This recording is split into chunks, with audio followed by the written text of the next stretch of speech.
ദൈവ തിരുനാമം വാഴ്ത്തപ്പെടട്ടെ. ബഹുമാന്യ അധ്യക്ഷൻ ശാലേം പെന്തക്കോസ്ത് സഭയുടെ പ്രസിഡന്റ് പാസ്റ്റർ നെൽസൺ അവറുകൾ, വളരെ അനുഗ്രഹീതമായ നിലയിൽ ഇവിടെ ദൈവദിനം ശുശ്രൂഷിച്ച പാസ്റ്റർ പോൾ രാജ് അവറുകൾ, മണവാളൻ്റെ സഭാ ശുശ്രൂഷകൻ പാസ്റ്റർ സാജൻ സ്കറിയ, ബഹുമാനപ്പെട്ട അച്ഛൻ, അനുഗ്രഹീതരായ കർത്തൃദാസന്മാർ,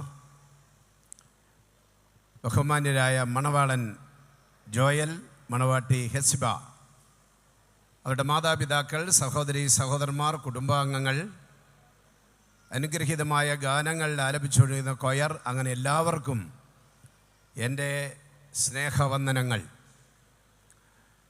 നമ്മുടെ പ്രിയ മക്കൾ ജോയലിൻ്റെയും ഹെഫ്സിബയുടെയും വിവാഹ നിശ്ചയം കഴിഞ്ഞിരിക്കുകയാണ്. വിവാഹ നിശ്ചയ സമയം മുതൽ വിവാഹ സമയം വരെ അവർ മണവാളൻ മണവാട്ടി എന്ന പേരിന് അർഹരാകുന്നു. ഇന്നിവിടെ വന്നപ്പോൾ ജോയൽ സാധാരണ ഒരു പയ്യനായിരുന്നു, ഇപ്പോൾ മണവാളനായി. ഹെഫ്സിബ സാധാരണ ഒരു യുവതിയായിരുന്നു, ഇപ്പോൾ മണവാട്ടിയായി കഴിഞ്ഞു. മണവാളൻ മണവാട്ടി എന്ന് ഇവരെ വിളിച്ചാൽ ഇവരാരും പിണങ്ങുകയില്ല. അടുത്ത ചൊവ്വാഴ്ച ഈ മാസം 27-ാം തീയതി അവരുടെ വിവാഹം നടക്കും. അപ്പോൾ ഇവർ അടുത്ത അനുഗ്രഹീത പദവിയിലേക്ക് പ്രവേശിക്കും. മണവാളൻ ഭർത്താവായി മാറും, മണവാട്ടി ഭാര്യയായി മാറും. ഇത് തിരുവെഴുത്ത് നമ്മെ പഠിപ്പിക്കുന്ന സത്യമാണ്. വിശുദ്ധ വേദവസ്തുവുമായി ബന്ധപ്പെട്ട് വളരെ വിലപ്പെട്ട ചില സന്ദേശങ്ങൾ കർത്തൃദാസനിലൂടെ നമുക്ക് കേൾക്കാൻ സാധിച്ചു.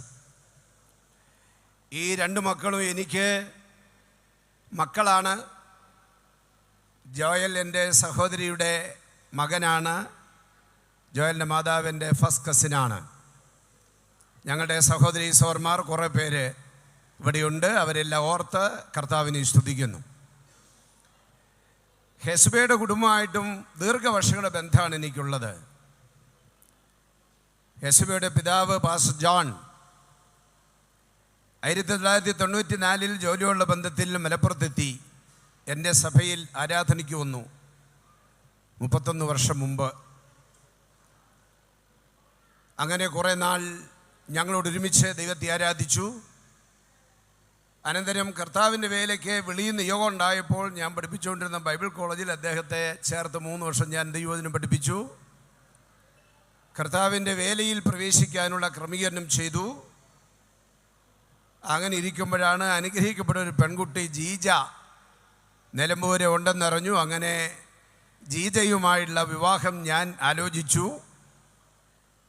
എൻ്റെ മകൻ്റെ വിവാഹം എൻ്റെ വീട്ടിൽ വെച്ച് നടത്തുന്ന പോലെ ജോണിൻ്റെയും ജീജയുടെയും വിവാഹം എൻ്റെ ഹോളി വെച്ച് ഞാൻ നടത്തി. അങ്ങനെ ദീർഘവർഷങ്ങളുടെ ബന്ധമാണ് ഹെഫ്സിബയുടെ കുടുംബമായിട്ടുള്ളത്. രണ്ടുപേരും എനിക്ക് മക്കൾക്ക് തുല്യമാണ്. ദൈവം അവരെ അനുഗ്രഹിക്കട്ടെ. ഇത് യഹോവ ഉണ്ടാക്കിയ ദിവസം. ഇന്ന് സന്തോഷിച്ച് ആനന്ദിക്കുക. മക്കളുടെ വിവാഹ നിശ്ചയം വിവാഹം നടക്കുമ്പോഴൊക്കെ മാതാക്കൾ വളരെ സന്തോഷിക്കും. ഇവർ രണ്ടുപേരും കർത്തൃദാസന്മാരുടെ മക്കളാണ്. എൻ്റെ സഹോദരി പാസ്റ്റർ VC തങ്കച്ചൻ വിവാഹം കഴിച്ചു. അദ്ദേഹത്തിന് 2 മക്കൾ ജനിച്ചു. മൂത്ത മകൻ ജോയൽ, ഇളയവൾ ജോഫി. അവളിവിടെയുണ്ട്. മിനിങ്ങാന്ന് അവളുടെ വിവാഹ നിശ്ചയം നടന്നു. കർത്താവ് അനുവദിച്ചാൽ ഇവർ 2 മക്കളുടെ വിവാഹം ഒന്നിച്ച് അടുത്ത ചൊവ്വാഴ്ച ഒരു വേദി നടക്കുകയാണ്. അങ്ങനെ ഇരട്ടി സന്തോഷത്തിന് പാത്രീഭൂതരാണ് ആ കുടുംബം. പാസ്റ്റർ ജോൺ ജിജ, അനുഗ്രഹിക്കപ്പെട്ട കർത്തൃദാസൻ കുടുംബവും. അങ്ങനെ കുടുംബത്തിൽ ജനിച്ചു വളരാനുള്ള ഭാഗ്യം എക്സിബിക്കുണ്ടായി. അങ്ങനെ ഇരുവരും ദൈവത്താൽ അനുഗ്രഹീതരായി ഭാവി ദൈവത്തോട് കൂടെ നടക്കാനിടയാകട്ടെ, ജീവിക്കാനിടയാകട്ടെ എന്ന് ഞാൻ പ്രാർത്ഥിക്കുന്നു. സമയത്തിൻ്റെ പരിമിതി മൂലം വളരെ പെട്ടെന്ന് ചില വാക്കുകൾ ഓർപ്പിച്ച് എൻ്റെ വാക്കുകളെ ചുരുക്കാൻ ഞാൻ ആഗ്രഹിക്കുകയാണ്. ഏതാണ്ട് 3000 വർഷങ്ങൾക്ക് മുമ്പ് രചിക്കപ്പെട്ട ഒരു വേദഭാഗത്തിലെ സങ്കീർത്തനത്തിലെ ഒരു വാക്യത്തിലെ ചിന്തകളാണ് നിങ്ങളുമായി പങ്കുവയ്ക്കാൻ ഞാൻ ആഗ്രഹിക്കുന്നത്. 45 സങ്കീർത്തനം 10-ാം വാക്യത്തിൽ നാം വായിക്കുന്നത് ഇങ്ങനെയാണ്: അല്ലയോ കുമാരി, കേൾക്കുക, നോക്കുക, ചെവി ചായ്ക്കുക, സ്വജനത്തെയും പിതൃഭവനത്തെയും മറക്ക. 4 കാര്യങ്ങൾ ഇവിടെ നമുക്ക് കാണാം. നമ്മുടെ ക്രൈസ്തവ വിവാഹങ്ങൾക്കൊക്കെ നമ്മൾ ജൂത വിവാഹത്തിൽ നിന്ന് പല കാര്യങ്ങൾ കടമെടുക്കാറുണ്ട്. കാരണം പുതിയ നിയമത്തിലെ വിവാഹത്തെക്കുറിച്ച് ഡീറ്റെയിൽ ഒന്നും നമുക്ക് തിരുവഴുത്തി കാണാൻ കഴിയുന്നില്ല. ജൂത കുമാരിമാരെ, രാജകുമാരിമാരെ വിവാഹ വേദിയിലേക്ക് കൊണ്ടുപോകുമ്പോൾ റബ്ബിമാര് നൽകുന്ന ഉപദേശമാണ് ഈ 10-ാം വാക്യത്തിൽ കാണാൻ കഴിയുന്നത്. അല്ലയോ കുമാരി, രാജകുമാരി. ബെത്ത് എന്ന എബ്രായ പദം കുമാരി, രാജകുമാരി, മകൾ, യുവതി, സ്ത്രീ, പെൺകുട്ടി എന്നൊക്കെ സന്ദർഭോചിതമായി വിവിധയിടങ്ങളിൽ തർജ്ജമ ചെയ്തിട്ടുണ്ട്. സോളമൻ ചക്രവർത്തിയുടെ വിവാഹത്തോടനുബന്ധിച്ച് രചിക്കപ്പെട്ടതാണ് ഈ സങ്കീർത്തനമെന്ന് ജൂത പണ്ഡിതന്മാർ പറയുന്നു. അതുകൊണ്ട് ജൂതന്മാരെല്ലാവരും അവരുടെ വിവാഹ വേളകളിൽ ഈ 45-ാം സങ്കീർത്തനം വായിച്ചുകൊണ്ടാണ് ശുശ്രൂഷ ആരംഭിക്കുന്നത്. വിവാഹവേദിയിലേക്ക് പോകുന്നതിന് മുമ്പ് വളരെ ഗൗരവമായ 4 കാര്യങ്ങൾ റബി ഈ പെൺകുട്ടിയെ ഉപദേശിക്കുകയാണ്. ഹെക്സബേദൊക്കെ ശ്രദ്ധിക്കുന്നുണ്ടല്ലോ. ഇവിടെ ഒരു രാജകുമാരനുണ്ട്. എന്താ രാജകുമാരൻ്റെ പേര്? ജോയൽ. ഇവിടെ ഒരു രാജകുമാരിയുണ്ട്. എന്താ രാജകുമാരിയുടെ പേര്? ഹെഫ്സിബ. നിങ്ങൾ രണ്ടുപേരും കാര്യം ശ്രദ്ധിക്കണം. രാജകുമാരിയെ 4 കാര്യങ്ങൾ ഓർപ്പിച്ചിട്ടുണ്ട്.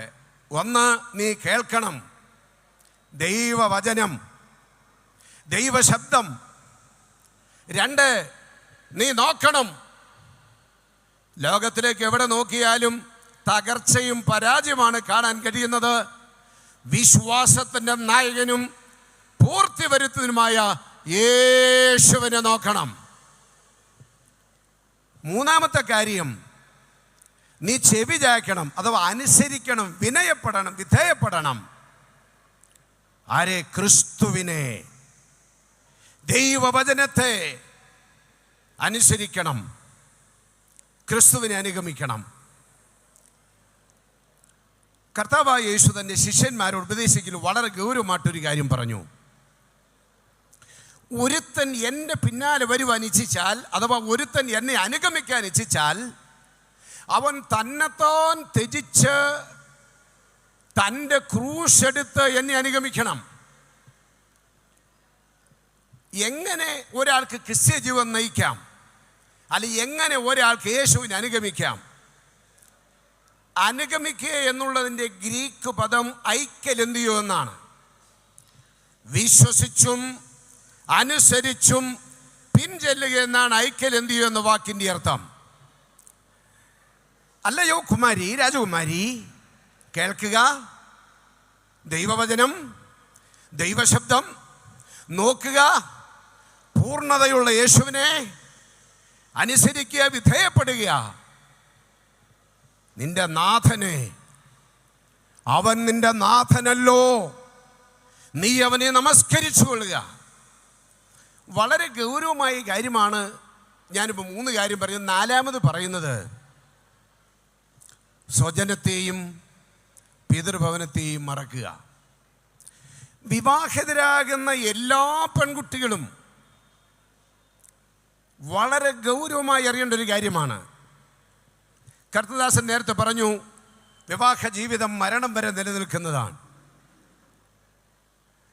ഈ അടുത്ത കാലത്ത് ഒരു സ്ത്രീ അവരുടെ കുടുംബ പ്രശ്നത്തിൽ ഞാൻ ഇടപെടേണ്ടി വന്നു. അപ്പോൾ ആ സ്ത്രീ എന്നോട് പറയുക, അവർ ഇടയ്ക്കിടയ്ക്ക് പിണങ്ങിപ്പോവും. ഇടയ്ക്കിടയ്ക്ക് ഈ സ്ത്രീ പിണങ്ങി ഭർത്താവിന് വിട്ടുവിടും, അവളുടെ വീട്ടിലോട്ട് പോകും, ഭർത്താവിൻ്റെ വീട്ടിൽ നിന്ന്. അങ്ങനെ ഞാൻ ഒരിക്കൽ ഇടപെട്ടപ്പോൾ ഈ സ്ത്രീ എന്നോട് പറഞ്ഞു, പാസ്റ്ററെ, എൻ്റെ വിവാഹം കഴിഞ്ഞ് പോരുമ്പോൾ എൻ്റെ അമ്മ എന്നോട് പറഞ്ഞു, മോളെ, നിനക്ക് അവിടെ എന്തേലും പ്രശ്നം ഉണ്ടായാൽ നീ ഉടനെ തിരിച്ചു വന്നോണം. നിന്റെ ഈ മുറി ഉണ്ടല്ലോ, ഇതുവരെ നീ ഉപയോഗിച്ചിരുന്ന റൂം, അത് നിനക്ക് വേണ്ടി തുറന്നു കിടക്കും.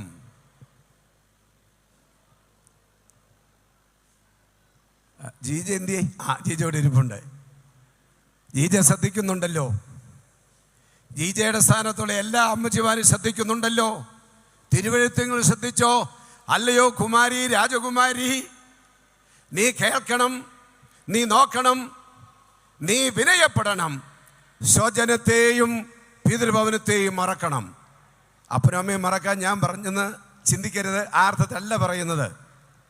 മാതാപിതാക്കളെ മരണം വരെ നോക്കാനുള്ള ഉത്തരവാദിത്വം നിങ്ങൾക്കുണ്ട്. വിവാഹം കഴിഞ്ഞ് പോയാലും നിങ്ങൾ ഭക്ഷണം കഴിക്കുന്നുണ്ടെങ്കിൽ നിങ്ങളുടെ മാതാപിതാക്കൾക്ക് ഭക്ഷണം ഉണ്ടോ എന്ന് തിരക്കണം. പക്ഷെ അപ്പോൾ തന്നെ ഒരു കാര്യം മനസ്സിലാക്കണം, നാം മറക്കേണ്ടതെല്ലാം മറക്കണം. വിശുദ്ധ പൗലോസിന്റെ വാക്കുകൾ നിങ്ങൾ ശ്രദ്ധിച്ചിട്ടില്ലേ? തൻ്റെ ആത്മീയ ജീവിതം വിജയിക്കാൻ കാരണം പിമ്പിലുള്ളതെല്ലാം മറന്ന് മുമ്പിലുള്ളതിലേക്ക് ആഞ്ഞുകൊണ്ട് ക്രിസ്തുയേശുവിൽ പരമവിളിയുടെ ലാക്കിലേക്ക് വിരുദ്ധനായി ഓടുകയാണ്. മറക്കേണ്ടത് സ്വജനത്തെയും പിതൃഭവനത്തെയും മറക്കുക.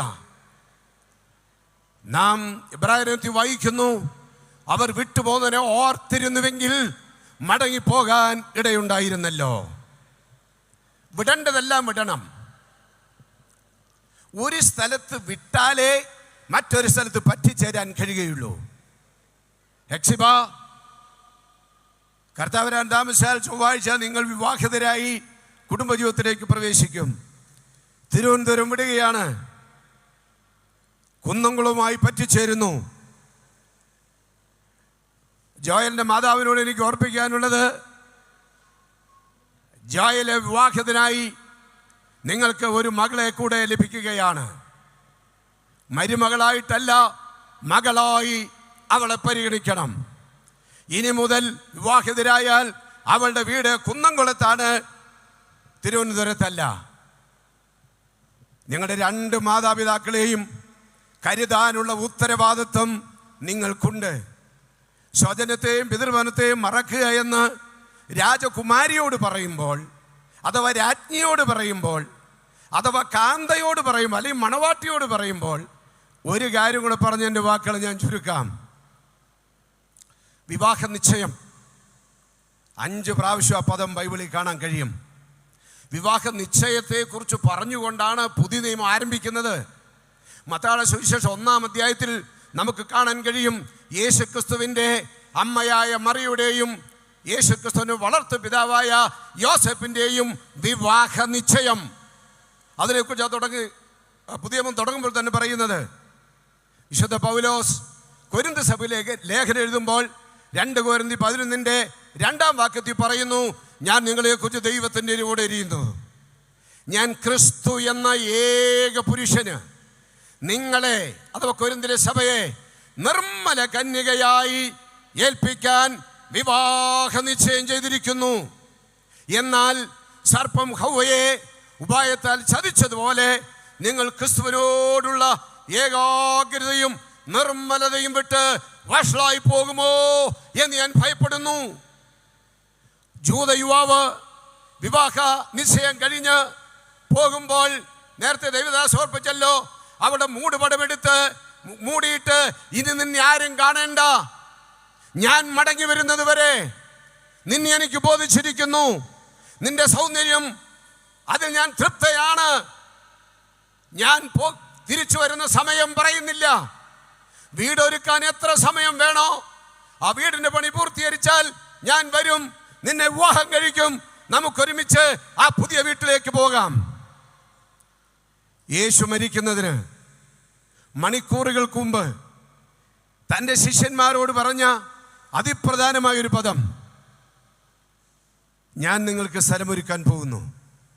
ഞാൻ പോയി സ്ഥലം ഒരുക്കിയാൽ ഞാൻ ഇരിക്കുന്നിടത്ത് തന്നെ നിങ്ങൾ ഇരിക്കേണ്ടതിന് പിന്നെയും വന്ന് നിങ്ങളെ എൻ്റെ അടുക്കൽ ചേർത്തുകൊള്ളും.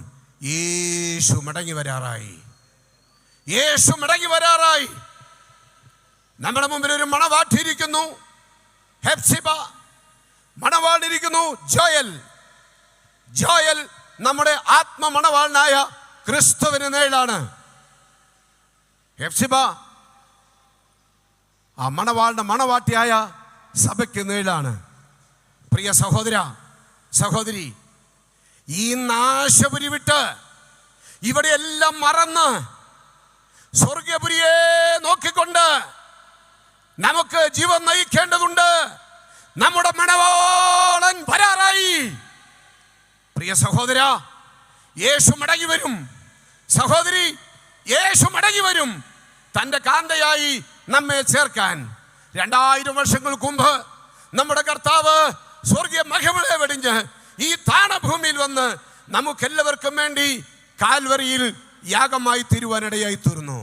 യേശുവിൻ്റെ അവസാനത്വത്തിൽ രക്തം വരെ ലോകത്തിലെ സകല മനുഷ്യരുടെയും നമ്മുടെ ഓരോരുത്തരെയും പാപങ്ങളെ കഴുകാൻ വേണ്ടിയായിരുന്നു യേശുവിൻ്റെ അവസാനത്വത്തിൽ രക്തം വരെ തൻ്റെ ശരീരത്തിൽ നിന്ന് പുറപ്പെട്ടത്. പ്രിയ സഹോദര, നീ ആ ക്രിസ്തുവുമായി ബന്ധപ്പെട്ടിട്ടുണ്ടോ? പ്രിയ സഹോദരി, നീ ആ ക്രിസ്തുവുമായി ബന്ധപ്പെട്ടിട്ടുണ്ടോ?